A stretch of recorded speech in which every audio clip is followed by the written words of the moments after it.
ঢাকা বিশ্ববিদ্যালয়ের সব হল কোটা সংস্কার আন্দোলনকারী শিক্ষার্থীদের দখলে। বুধবার সকাল পর্যন্ত ক্যাম্পাসের সব হল তাদের নিয়ন্ত্রণে আসে বলে জানা গেছে। এদিকে ঢাবির সবগুলো নারীদের হল থেকে ছাত্রলীগের নেত্রীদের বের করে দিয়েছেন সাধারণ শিক্ষার্থীরা। এমন যখন অবস্থা, তখন ক্যাম্পাস ছেড়ে পালিয়েছেন ঢাকা বিশ্ববিদ্যালয় ছাত্রলীগের সভাপতি মাজহারুল কবির সয়ন ও সাধারণ সম্পাদক তানভীর হাসান সৈকত।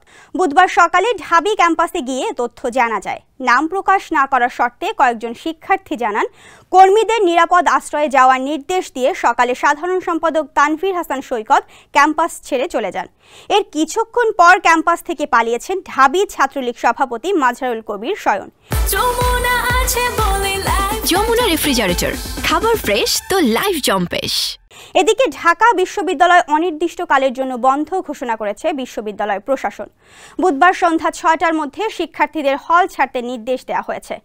ঢাকা বিশ্ববিদ্যালয় আদেশ ১৯৭৩-এর আর্টিকেল ২৪L ধারার ক্ষমতা বলে শিক্ষার্থীদের নিরাপত্তা এবং একাডেমিক পরিবেশ বজায় রাখার স্বার্থে বিশ্ববিদ্যালয় অনির্দিষ্টকালের জন্য বন্ধ ঘোষণা করা হয়।